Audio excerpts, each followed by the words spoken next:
Hello, Math 30-1.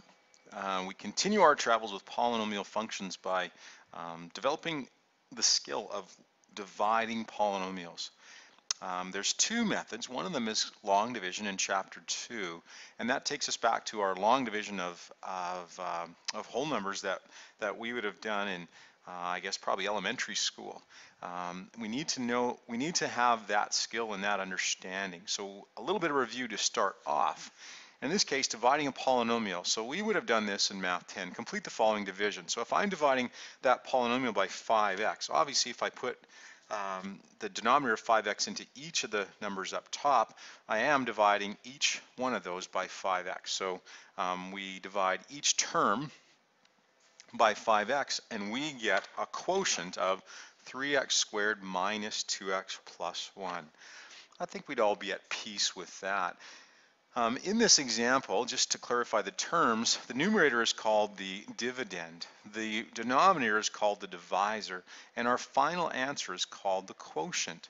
Important terms for us to understand. In this example above, the divisor is divided into the polynomial exactly. That's not always the case. If you consider 20 divided by 3, and we complete the following. The dividend is 20, the divisor is 3, the quotient would be 6, but we would have a remainder of 2, right?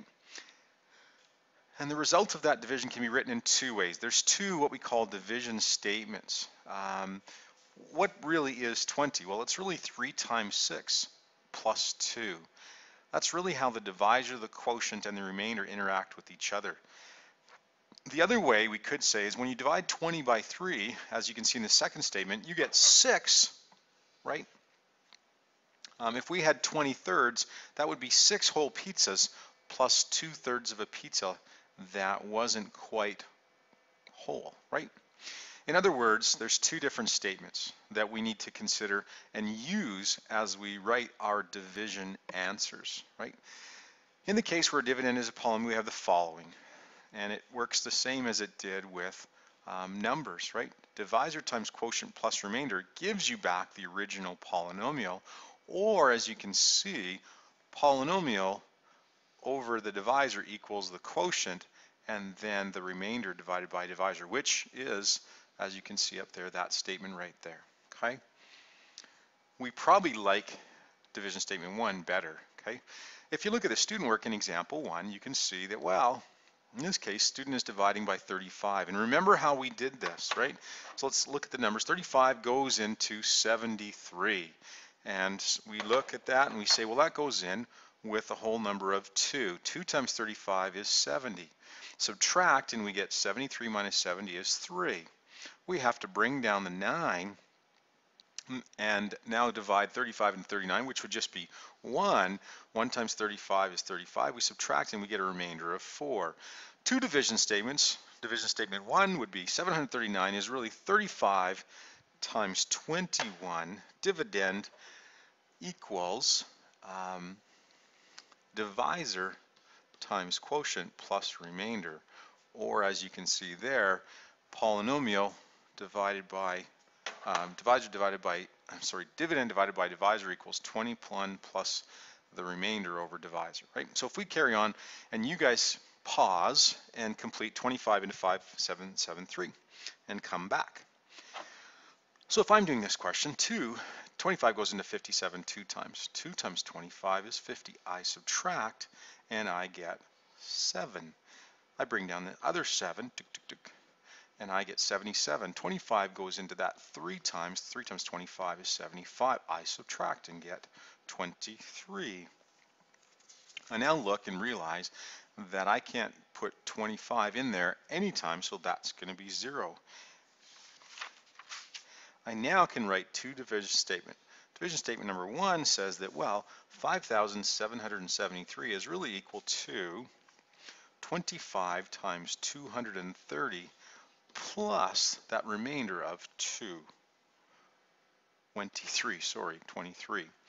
Or I could write the division statement in another manner in which 5773 divided by 25 is really going to give me a quotient of 230 plus a remainder of 23/25. And there's our two division statements, okay?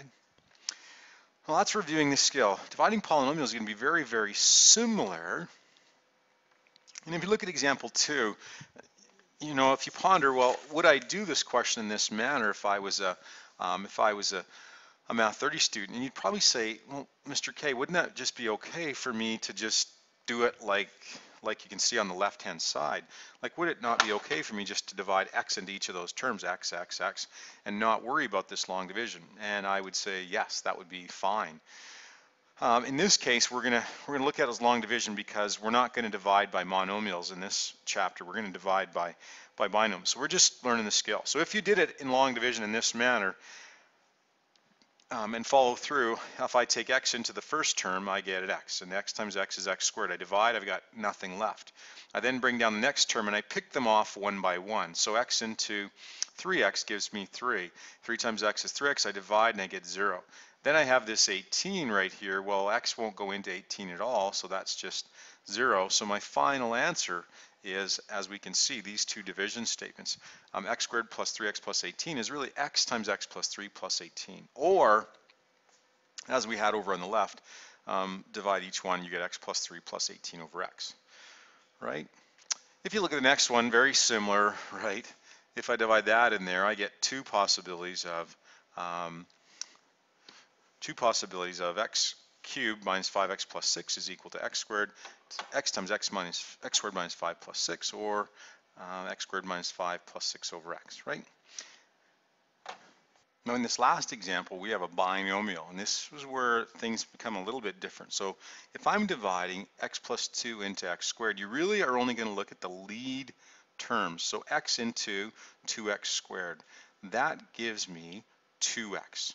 2x times x is 2x squared, but 2x times 2 is 4x. And now we subtract. So I will say, for you guys, when you do this, add the opposite. And when I do that, I end up with no x squareds, and I get minus 5x. And I have to bring down the minus 18. When I do that, I now again divide the lead coefficient. X into minus 5x leaves me with minus 5. Minus 5 times each of those terms there gives me minus 5x and minus 10. Again, I'm supposed to subtract, but I'm going to add the opposite. Add the opposite. And when I do that, only reason I'm saying that is because we want to make sure we don't end up with silly negative errors and things like that. So minus 5 and plus 5, that blows up. It has to, otherwise we did something wrong. And I'm left with minus 8, and I am done. Therefore, I'll just do the one division statement that it tells me to do. The original polynomial, 2x squared minus x minus 18, is equal to x plus 2 times the quotient of 2x minus 5 plus that remainder of 18. All right, now there is a video, as you can see here, that you can watch and demonstrate. We're going to do another example or two. And in the first example, we're asked to divide these. Now you have to be really careful with these, just like you do with numbers. You always have to have placeholders, and there's different degrees. So you'll notice that I've got a degree 3, but then I'm missing, there is no degree 2. There isn't any. Degree 2, the squareds are not there. So then you've got a degree 1 right there and degree none. So you have to put placeholders. So I'm dividing y minus 3 into y cubed plus 0y squared minus 6y plus 20. And I just want to emphasize, whenever you divide, you must, I will not forget, and it wouldn't hurt for you to write this down, I will not forget to put placeholders. Because if you don't, there's no way you're going to get to the right answer. Again, I start the machine and I divide y into y cubed. I will line up degrees. That gives me a y squared. Y squared to each of those terms is y cubed minus 3y squared.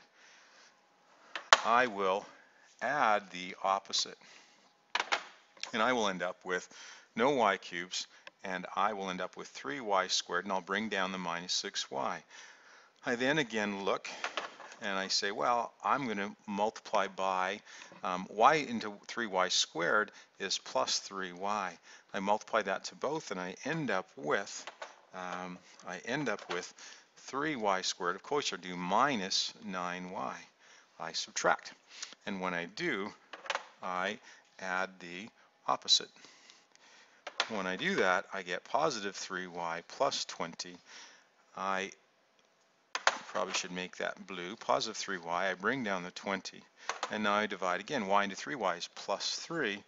And I end up with 3y minus 9. I add the opposite, ding ding, and I end up with a remainder of 29.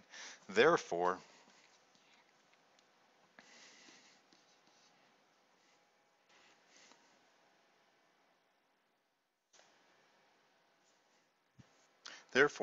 we now have told us to write the statement in the second method, so y cubed minus 6y plus 20 divided by y minus 3 would give you a quotient of y squared plus 3y plus 3 with a remainder of 29 over y minus 3.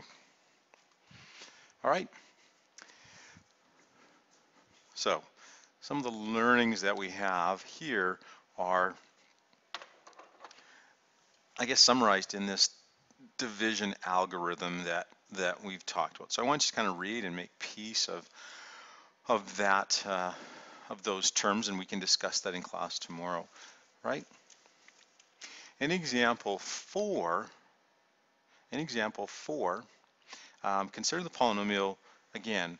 First thing we have to do is write the polynomial in descending orders, and if you need placeholders, you got to put them. So there you can see I did. I want you to follow through and divide that term out, and I'm gradually going to pause and see if we can come up with the answer for that one, right? Then come back and look at mine. So if I divide that in there, in example 4, you can see that the first part of the quotient would be the 3x cubed. I multiply and get minus 6x to the 4th plus 3x squared. I add the opposite and get 8x cubed, and I bring down the 0x squared. I divide the 2x into that, and notice how we line up the degrees, and I end up with 4x squared in my next quotient term. I multiply by 4x squared to both these terms, and I end up with 8x cubed minus 4x squared. And again, don't forget, we talked about this, we add the opposite. So when you do that, you end up with plus 4x squared minus 4x. Again, you have to divide. 2x into 4x squared gives us the next term, which is 2x. Multiply and subtract. I end up with a remainder of 0. And I say Yahoo! So therefore, if you look back to my division statement that they asked me to write, my original polynomial equals divisor times quotient plus no remainder at all, 0. And the question is 2x minus 1 a factor?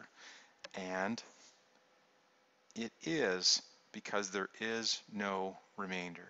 And I want you to think about numbers. If I asked you, if you think back in Math 10 to prime factorization, if I asked you to factor 12, factoring 12 is all about finding numbers that divide unevenly. So when we prime factorize 12, you would say, well, 4 is a factor of 12 because 4 times 3 gives you 12. So numbers that divide unevenly without a remainder are factors.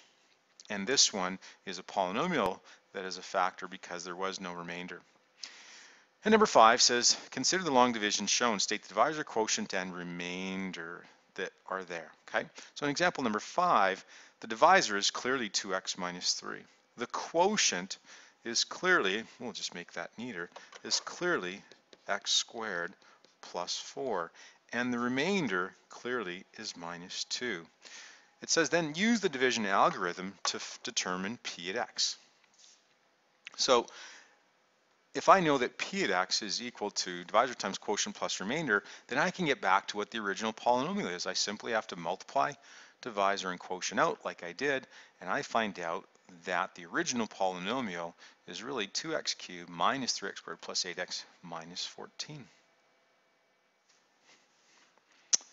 And your job now is to deepen your understanding by doing the formative work next day. Take care. Bye.